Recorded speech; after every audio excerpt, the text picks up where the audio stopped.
The original 1979 Mobile Suit Gundam is rightly remembered as a pivotal revolutionary anime series. But what was it about that series that was so original? I'm going to go through 5 different things that I think Gundam did to stand out from the pack. Now, before we go any further, it should be pointed out none of these things did Gundam invent out of whole cloth. Very rarely does that ever actually happen. All of these things had been done to lesser extents in anime in the past and in media in general. But in anime, original Gundam definitely popularized or was one of the first or was the first to do these things to a great degree. So, disclaimers out of the way, let's get into it. First off, Gundam definitely pioneered long-form storytelling in original anime. And by that I mean, most anime before Mobile Suit Gundam were episodic. There may have been some overarching story going on, but the vast majority of what was going on in a given episode was devoted to that episode's story. Villain of the week, monster of the week, etc. And when you did have series that pushed the boundaries of that a little bit, there was still a lot of episodicness to those series. So you look at Space Battleship Yamato or Captain Harlock, and those series are, while they do have a long-form story going on, they're still, again, very episodic. And while you do have some other series like children's book adaptations, sports anime and such, which were more long form, those were based on existing manga or novels or what have you. Gundam was an original story, straight to anime, made for the anime medium, that was long form storytelling, which was a pretty bold thing to do at the time and turned a lot of heads. Secondly, Gundam has a serious approach to its story and its drama. Now, to be clear, Gundam can be cheesy at times. It can be goofy. It has comedy. And there are certainly some melodramatic moments in original Gundam, if you will. But by and large, Gundam is designed to feel like a dramatic movie that is playing out in front of your eyes. It just happens to be animated. Much more so than anime prior. When you look at the serious anime before that, like Yamato or Harlock or Galaxy Express, there was usually much more melodrama. There was usually much less attention paid to the physics of the world, and we'll get to that in a second. But it was a little bit more rock'em sock'em, laser guns and rocket ships, as opposed to serious long-form storytelling in Gundam. And again, Gundam is not Saving Private Ryan all the way through, but it is closer to that ideal than pretty much any other anime series had done up to that point, and certainly not one that ended up being this popular. Now, of course, it should be pointed out, Gundam was not popular when it first came out, but it got there eventually. And importantly, by that I mean that the staff of Gundam took a serious approach to what they were doing.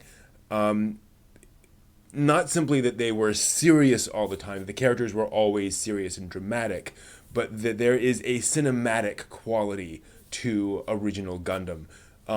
It feels crafted. It feels like it is meant to build and to present tragedy in a way that doesn't feel maudlin, that doesn't feel like it is intentionally tugging at your heartstrings in a cheap way. There is a maturity to original Gundam, despite some of the more shonen action elements of some of the episodes. Overall, I think you can tell it's there, and again, certainly much more so than most other anime of the 60s and 70s. Thirdly, Gundam took a hard science fiction approach to its setting. Science fiction is broadly divided into hard science fiction and soft science fiction. Soft sci-fi meaning ones that aren't really concerned with why the laser guns work, why a rocket ship can go from Earth to Venus in an hour. It's just all, skiffy sci-fi stuff.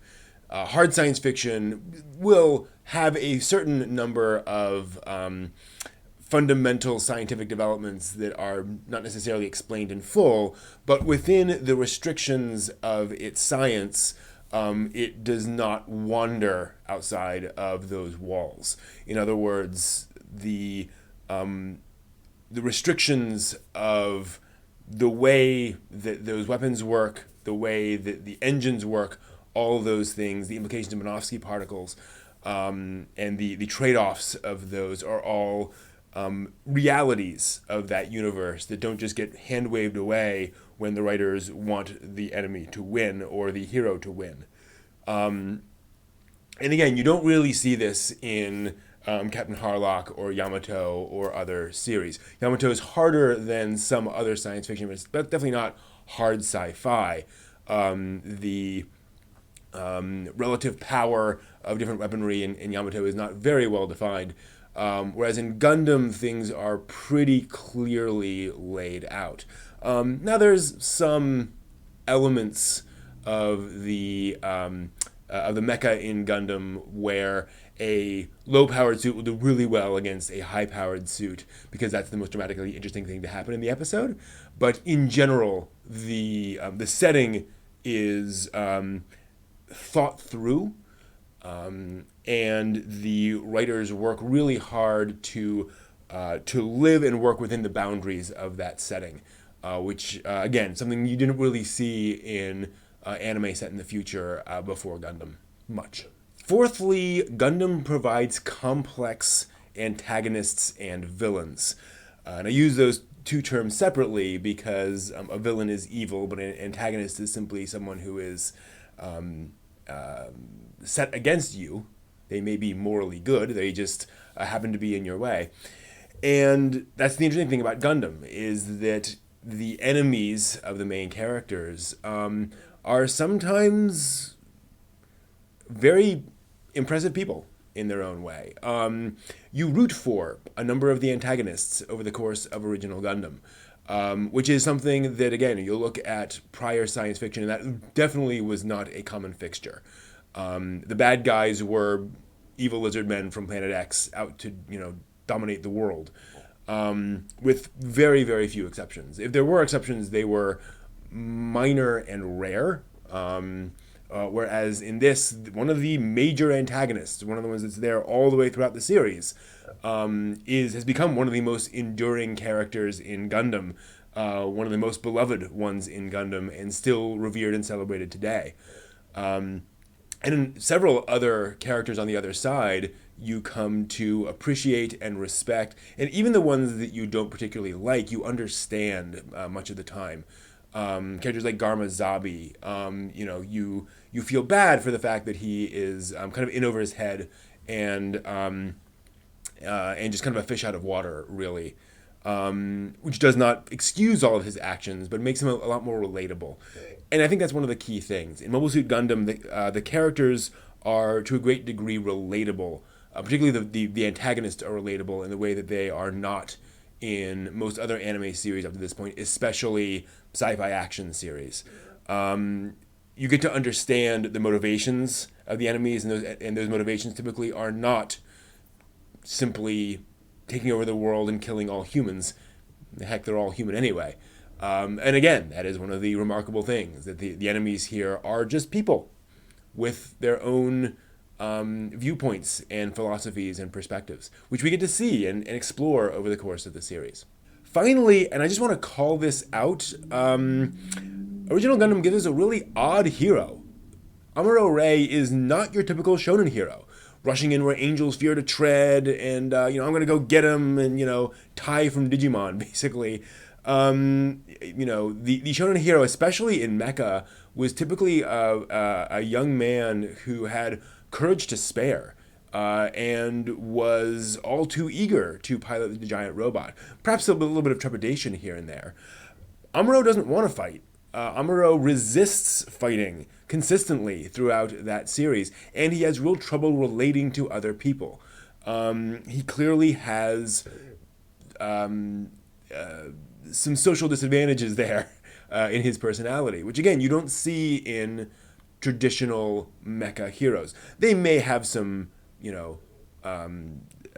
some unfinished edges here and there. They may be a little thorny now and again, but they're usually very decent people. And Amuro has a lot of rough edges to him. He can be very difficult a lot of the time. And it is a testament to Gundam that they make that their hero, and they explore the fact that what if the person who is going to kind of save the world, who's going to win the war, is not necessarily the most noble person all the time. Fate does not always pick an enlightened, beautiful, heart of gold person to win the day all the time. And what if that is the case? It's one of the things that makes, I think, Gundam so special in terms of its characters, is because you get to see how everyone else reacts to that as well. The fact that people get frustrated with Amuro a lot of the time. And so the series is able to delve into the psychology of what it takes to get through a very difficult situation like this. Ultimately, Gundam is a series about growing up, and that is a theme that has certainly been explored in other anime series. Up to that point, most sports anime are on that theme. A lot of mecha series at least imply that the main character kind of grows up at the end in some way. Even if it's not shown very clearly, there's usually some idea of growth there. In Gundam, the core theme of that series is how Amuro comes into the situation with kind of a childlike perspective, and then has to grow up and be much more mature, be much more responsible by the end of that series. And as a result of that theme, the elements of Gundam are very different from those of the anime that came before. They were typically aimed at a younger audience. We're typically aimed at kids. Gundam is clearly aimed at an adolescent audience as opposed to a kid audience, and is definitely more complex for it. So there you have it. Again, none of these things are wholly original to Gundam, but Gundam did bring some things to anime that really had not been explored in that medium to that extent. And now, importantly, some folks I'm sure are going to comment and saying, well, I tried watching Gundam and I didn't like it. That's totally valid. You don't have to, enjoy Gundam. It is not a typical anime series, and it is very much a product of its time. But it was revolutionary. It was different. Like a lot of things, it did, kind of change a lot of things that happened, a lot of things about its industry, whether it appeals to you or not. So don't feel bad about not liking original Gundam if you don't, but it is worthy of the respect of a series that was as influential as Gundam has ended up being.